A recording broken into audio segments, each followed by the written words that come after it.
नमस्कार, आपकी बात में स्वागत है। आज हमारे साथ हैं राजस्थान के शिक्षा मंत्री वासुदेव देवनानी जी। मंत्री जी, आपका स्वागत। नमस्कार। सबसे पहले तो ये बताइए कि सरकारी रिजल्ट समय पर आए, उसके लिए शिक्षा विभाग को बहुत बहुत बधाइयां। और उसके साथ साथ क्या आप सरकारी स्कूलों में जो 10वीं और 12वीं का परिणाम आए हैं उससे आप संतुष्ट हैं? निश्चित रूप से इस बार जो परिणाम आए हैं गत 2 वर्षों से लगातार जिस प्रकार से आ रहे हैं उसमें प्रसन्नता है। और यह एक हमारे जो शैक्षिक परिवार का जो हमने सोच दिया कि इसमें अभिभावक, विद्यार्थी, शिक्षक और प्रशासन चारों एक परिवार के अंग हैं, उन चारों ने अपने प्रयास करके ये निश्चित रूप से परिणामों तक पहुंचाया है। लेकिन इसमें अभी और भी निश्चित रूप से प्रगति की और आगे बढ़ने की गुंजाइशें हैं जिसके लिए हम सोच रहे हैं। अगर हम लोग शिक्षा के पायदान में देखते हैं तो पिछले 3 सालों में राजस्थान ऊपर आया है। इसका हमें बहुत खुशी भी है राजस्थान के लोगों को। जी। और इसके साथ साथ में हमने दूसरा एक फर्क देखा कि सरकारी स्कूलों में दाखिले बढ़े। इसकी चर्चा मैं आपसे पहले भी कर चुकी हूँ। जी। क्या आप 2 ऐसे मेन कारण मानते हैं? देखिए, ये तो एक आपने फिलॉसफी बताई कि सब मिलके चले। 2 मेन कॉन्क्रीट रीजंस जो स्कूल में चेंज किया, जिसकी वजह से शिक्षा में राजस्थान कहाँ 25वें नंबर था और अब सिंगल डिजिट में है। इसमें हमने जो नवाचार किए, जिसमें 2 चीज मंत्री जी, क्योंकि क्या होता है बहुत सारी बातें होती हैं। इसमें 2 चीजों में जो समावेश करेंगे वो 2-3 हो जाएंगे। 3-4 जो कारण रहे हैं बताइए। जैसे कक्षा 5वीं और 8वीं की जो हमने परीक्षाओं की शुरुआत की, जिसमें निश्चित से विद्यार्थी का मानस बना। दूसरा, स्कूलों के अंदर शैक्षिक वातावरण हमने बनाने का प्रयत्न किया। कैसे? उसमें शिक्षकों के प्रमोशंस हमने तय किए। आज 94,000 टीचर से अधिक को प्रमोशन मिला, तो उनकी भी मानसिकता बनी कि हमारा जो वर्षों से ड्यू है वो हमको सही समय पे मिल रहा है, और उनको प्रोत्साहित किया। और साथ में बच्चों के अंदर भी एक पढ़ने की जिज्ञासा जो रहती तो है, लेकिन उसको जागृत करने का शिक्षकों ने काम किया। समय समय पे ये बात होती है कि जब तक शिक्षक, अफसर एवं मंत्रीगण अपने बच्चों को सरकारी स्कूलों में नहीं पढ़ने के लिए भेजेंगे, सुधार नहीं होगा। आपके विचार? मैं इस बात से सहमत नहीं हूँ। हमारा कहना यह है कि आप सरकारी स्कूलों का शैक्षिक स्तर इतना अच्छा बना लो कि अपने आप इन नेताओं के, उन प्रतिनिधियों के बच्चे वहां पढ़ने के लिए आए। कोई भी काम स्वेच्छा से करना जितना लाभप्रद रहता है, उतना दबाव से या नियमों से या कानून से करवाने का, और उसमें जो कुछ संवैधानिक मर्यादाएं हैं, निश्चित रूप से कठिनाइयां खड़ी होती हैं। इसलिए पिछले दिनों मुझे लगा कि हमने एक मेरिट मिशन का अभियान चलाया जी। और उसके तहत आज मुझे कहते हुए प्रसन्नता है कि राजस्थान के सेकेंडरी, सीनियर सेकेंडरी स्कूलों में लगभग 40 से 45% स्कूलों का रिजल्ट 100% रहा है, जो कभी कल्पना नहीं होती थी। ये निश्चित रूप से इसका क्रेडिट जहां हमारे नवाचारों को है, उतना ही शिक्षकों को भी है कि शिक्षकों ने मेहनत की और एक वातावरण बनाया। और हमने जो प्रयत्न किया वो उनके जो ढांचा है, मॉनिटरिंग का ढांचा है, चाहे उनकी कठिनाइयों का ढांचा है, चाहे शिक्षकों की उपलब्धिता का विचार है, इन सबको हमने समन्वय रूप से एड्रेस करा। मतलब क्योंकि आज तक क्या होता था कि सुनवाई नहीं होती थी। लेकिन एक चीज और है मंत्री जी, मैं आपसे जानना चाहूंगी कि जब आप सीबीएसई के साथ आरबीएसई के बोर्ड को कंपेयर करते हैं तो आप कहाँ अपने बच्चों को पाते हैं? निश्चित रूप से आरबीएसई के में बच्चे आज भी अच्छी स्थिति में है। उसका एक कई बार जो केवल परसेंटेज से इसका आंकलन करना मैं समझता हूँ ठीक नहीं है। अलग वहां भी टॉपर दाखिले परसेंटेज से हो रहे हो तो आंकलन परसेंटेज नहीं, दाखिले परसेंटाइज से हो रहे हैं। अब राजस्थान के अंदर उनके टॉपर राजस्थान का बच्चा राजस्थान में तो ना पढ़े ना मंत्री जी? क्यों नहीं पढ़े? राजस्थान में पढ़े, बट उसके पास संपूर्ण भारत का उसका दिल करे तो कहीं भी जाए ना, उसको कोई मना ही नहीं है। लेकिन आज राजस्थान का बोर्ड देश भर के बोर्डों के अंदर एक अच्छे बोर्डों में पहले 3-4 में वो स्थान रखता है। और इतने सारे 32 लाख से अधिक विद्यार्थियों की परीक्षा उसने ली है, और कहीं एक प्रकार की भी कोई अंगुली नहीं उठी, कहीं किसी प्रकार का कोई कमी नजर नहीं आई। इस प्रकार के परीक्षा परिणामों से और उसकी निष्पक्षता, पारदर्शिता और स्तर पे आज भी हमें गर्व है कि इस प्रकार का बोर्ड सब आयोजन कर रहा है। और हमारे बच्चे भी आज 98%, 97% हमारे बच्चे भी आने लगे हैं और संख्या भी बढ़ने लगी है। लेकिन हमारे यहाँ जो बच्चे स्कूल में एडमिशन लेते हैं वह 33-36% वाले होते हैं, जबकि सीबीएसई में अधिकतर जो प्राइवेट स्कूलों के बच्चे हैं वहां पे वो एडमिशन ही 60% के आसपास बच्चे को देते हैं।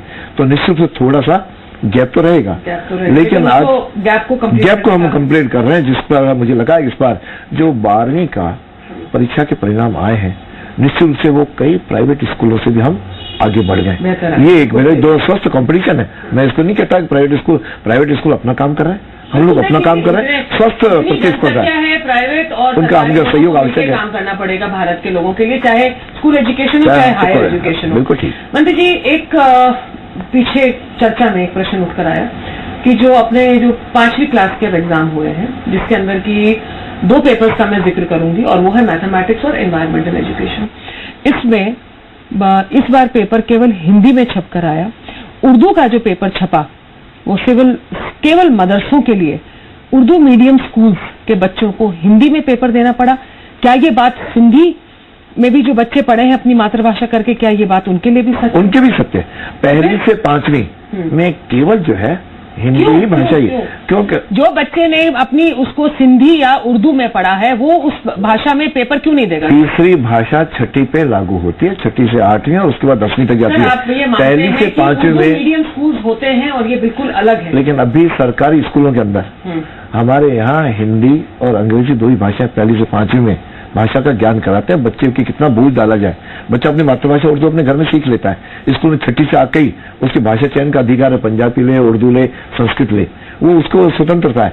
लेकिन 1ली से उसकी भाषा के पहले कम से कम उसका ज्ञान। सर, पहले आप ये मानते हैं कि लिंग्विस्टिक माइनॉरिटी स्कूल्स हैं, उर्दू मीडियम स्कूल्स हैं? हिंदी उर्दू मीडियम स्कूल्स सरकारी स्कूलों में समान प्रकार का व्यवहार है। उनमें 6ठी में वह उर्दू विषय लेता है और 10वीं में उर्दू में परीक्षा भी देता है। उसके लिए हमने टीचर्स के लेकर। आप ये कहना चाहते हैं वो 1 से 5वीं तक गणित उर्दू में नहीं पढ़ता? नहीं, गणित में पढ़ता है। गणित में तो कोई भाषा होती नहीं है। कैसे नहीं? गणित में एक को एक ही लिखना पड़ेगा, 2 को 2 लिखना पड़ेगा, 3 को 3 लिखना पड़ेगा, 2 + 2।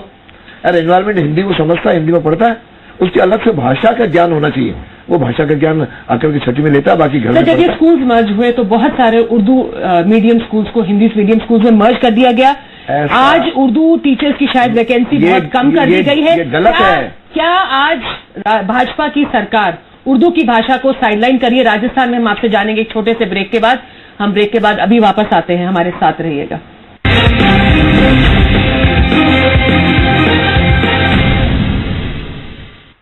राजस्थान का सबसे ज्यादा देखा जाने वाला न्यूज चैनल दी राजस्थान न्यूज।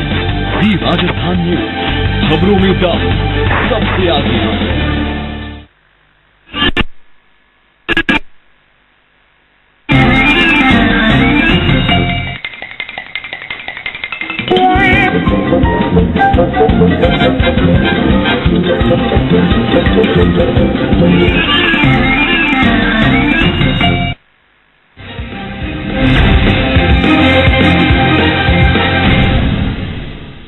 ब्रेक के बाद आप सभी का स्वागत है। क्या ऐसा तो नहीं हो रहा कि भाजपा सरकार उर्दू भाषा को धर्म से जोड़ रही है? भाजपा सरकार सभी भाषाओं का आदर करती है। राजस्थान के अंदर केवल 2 ही प्रकार के स्कूल हैं, या तो हिंदी मीडियम या इंग्लिश मीडियम, किसी और मीडियम का स्कूल नहीं रहा है।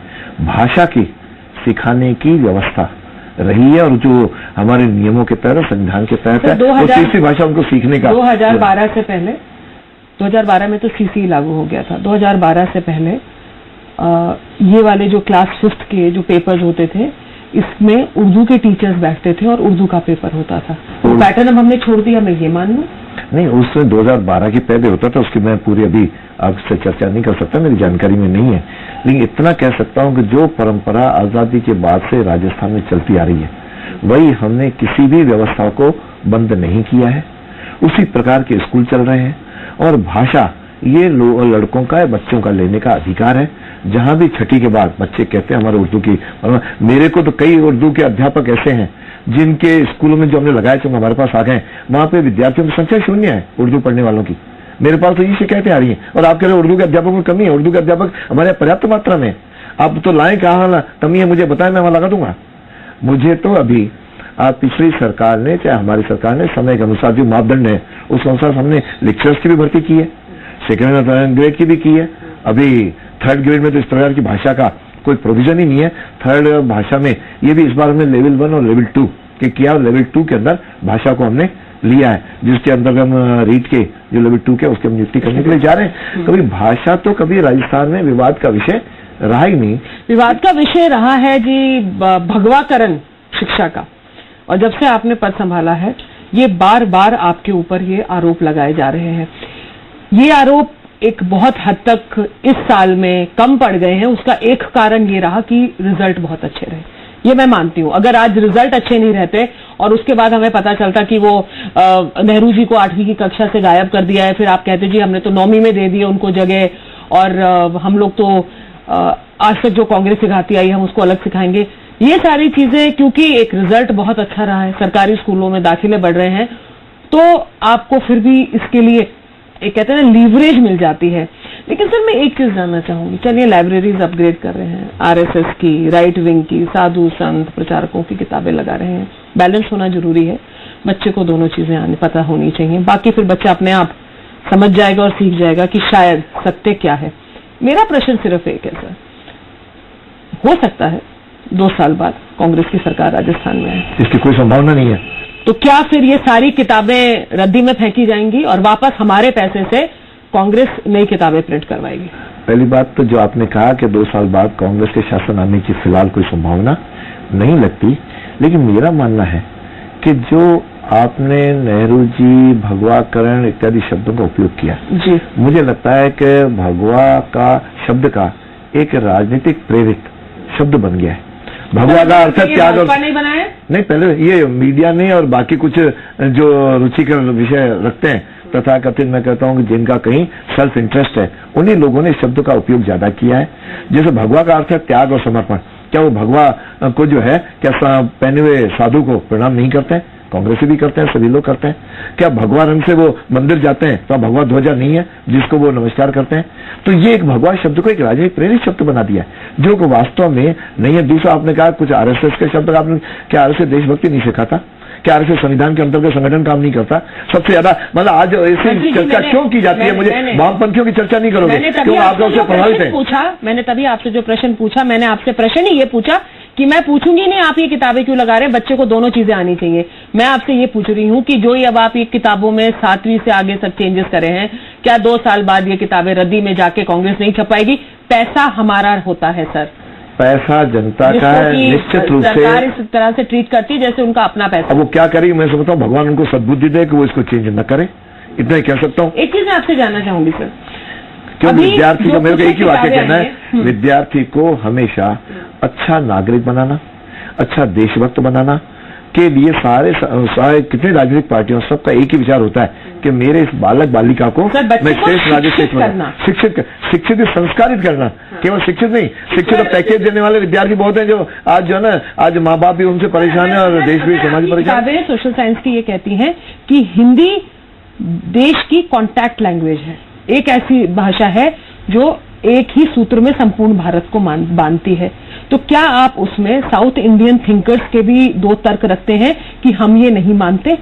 हमने वो ऐसा, आपको बैलेंस पॉइंट ऑफ व्यू बच्चे को सिखाना है। आज भी फिल्में जब हिंदी में बनते हैं, साउथ इंडिया वाले सभी उसको देखते हैं, सुनते हैं। हम पढ़ाई की बात पढ़ाई में भी वही है, जो बोलते हैं उनको किसी हिंदी भाषा से किसी को कहना नहीं है। हम भी सभी भाषाओं को, हमने तो कहा तमिल भी अच्छी भाषा है और बात हुई है, वो बीता जमाना है, अब नहीं है। मैं आपसे ये पूछ रही हूँ, जब आप यूनिफॉर्म सिविल कोड की जानकारी बच्चे को उसकी किताब में देते हैं तो क्या आप मुस्लिम पॉइंट ऑफ व्यू भी उसमें देते हैं?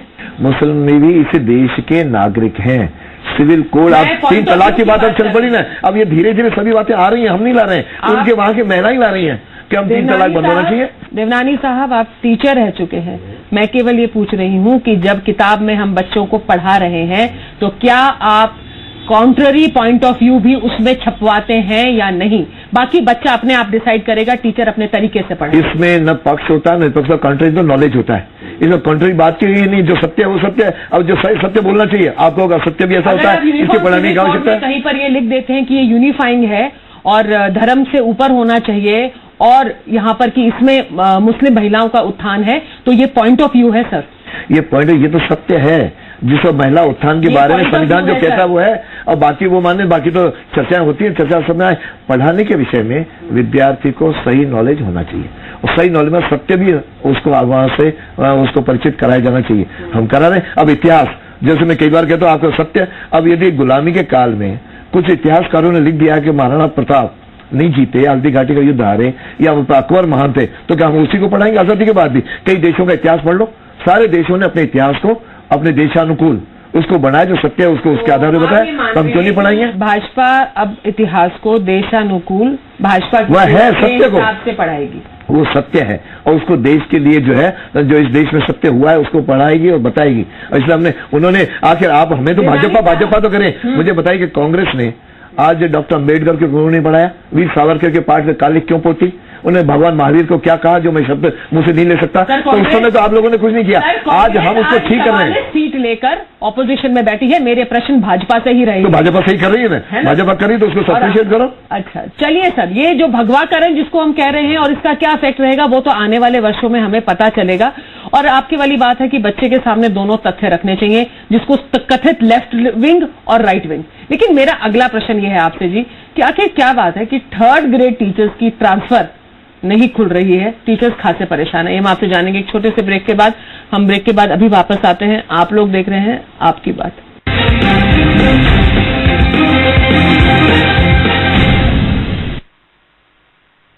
बिजली चोरी यानी खतरे में जीवन और ईमानदार उपभोक्ता की जेब पर बेवजह प्रहार।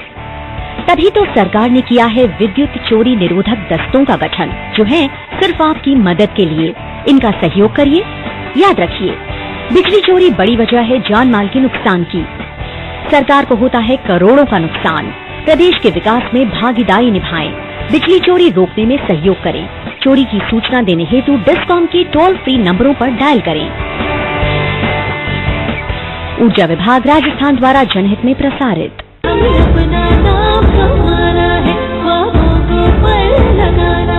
हमें बढ़ते जाना है, हमें बढ़ते जाना है। शिक्षा प्रशिक्षण गीतांजलि में निखरे जीवन, सपनों को सच बनाना है, हमें आगे बढ़ते जाना है।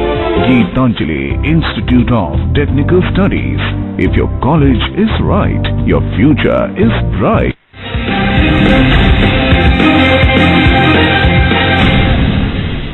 ब्रेक के बाद आप सभी का स्वागत है। आपकी बात में आज है हमारे साथ राजस्थान के शिक्षा मंत्री। और आइए जानते हैं कि आखिर क्या कारण है कि 3rd ग्रेड टीचर्स का जो ट्रांसफर अटका हुआ है वो अभी तक क्यों नहीं खुल रहा?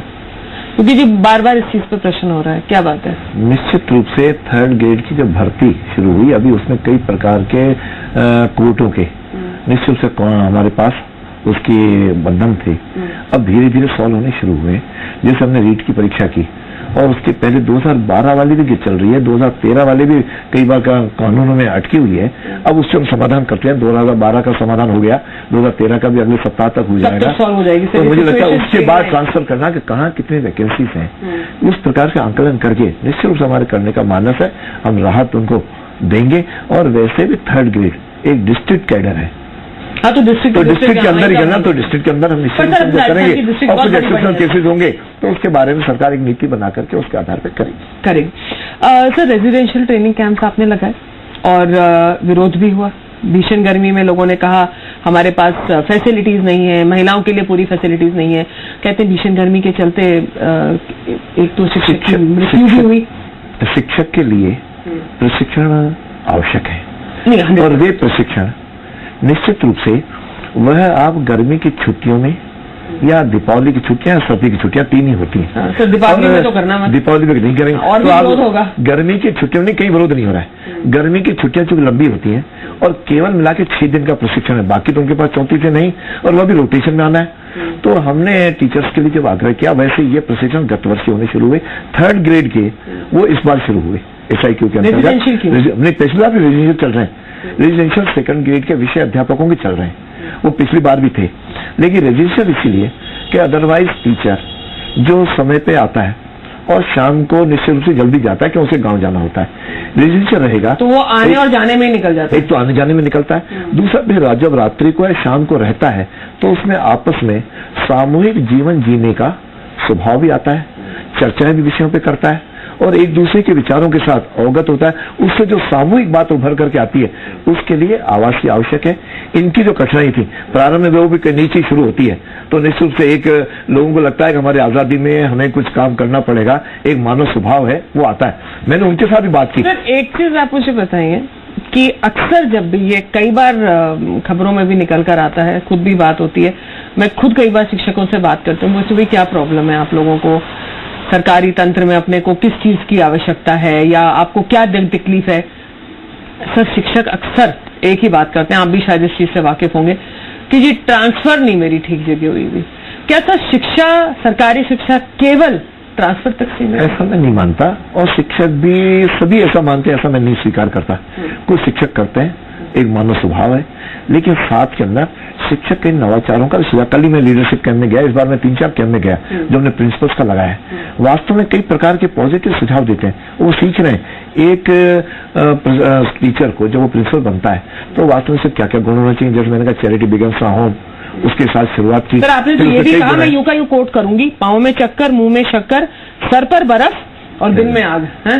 देखिए मैंने कहा कि वो चक्कर ये है कि आप प्रिंसिपल केवल अपने जाके चैम्बर में बैठेगा और वहां से निकलेगा नहीं, तो उसको वस्तुस्थिति की जानकारी, उसके पाँव में चक्कर चाहिए एक। फिर स्कूल के बावजूद भी परिसर के तेरा गांव जो उसका एरिया है उसमें कभी जनप्रतिनिधियों के पास जाए, कभी पेरेंट्स के पास जाए, कभी बच्चे के घर जाए, तो उसके पाँव में तो लगातार चक्कर चाहिए। कुछ भामाशाहों से संपर्क करे इत्यादि। स्कूल का सर्वांगीण विकास का वह मुखिया ओनरशिप होनी चाहिए प्रिंसिपल की, एक तो उसके साथ। दूसरा कहा कि मुंह में शक्कर, हमेशा आने वाले के साथ आप मीठा बोलोगे, बच्चों से भी मीठा, तो बच्चों से भी मीठा बोलोगे, आने वालों से भी बोलोगे, अपने स्टाफ से भी बोलोगे, वह उसके लिए आवश्यक है। और जब मीठा बोलेगा तो फिर टीम का निर्माण होता है। स्कूल हमेशा टीम के साथ चलता है, टीम स्पिरिट के, अकेला कोई कुछ नहीं कर सकता। तो टीम भाव बनने के लिए मिठास भी आवश्यक है। और मैं तो इसको एक कदम और आगे कहता हूं कि जो जितना मीठा खाए उतना मीठा बोले, उसको कभी डायबिटीज होगी नहीं, शक्कर खर्च हो जाएगी। सर ये ना ये कुछ गाय वाले कथन जैसा लगा। नहीं आप करके देखो, मैं आज मैं आपको बैठा हूँ, आप मेरे साथ बैठो, साइंस आपको सिखाएंगे, मैं साइंटिफिक तो मैं प्रयोग आप करके देखो ना, ये तो जीवन का अनुभव है। कई बार कुछ चीजें एक अनुभव के आधार पर भी कही जाती हैं, आप करके उसका तात्पर्य जब आप मीठा बोलोगे, नहीं मेरा पूरे आप मीठा बोलोगे तो आप तनाव मुक्त रहोगे, और तनाव ही सारी बीमारियों की जड़ है, तो उसमें बीमारियां कम होंगी, और उससे निश्चित रूप से आपको ब्लड प्रेशर और बीपी और या डायबिटीज कम होगी। आप करके तो देखो, मैं तो शिक्षकों को कहता हूँ कईयों ने किया है।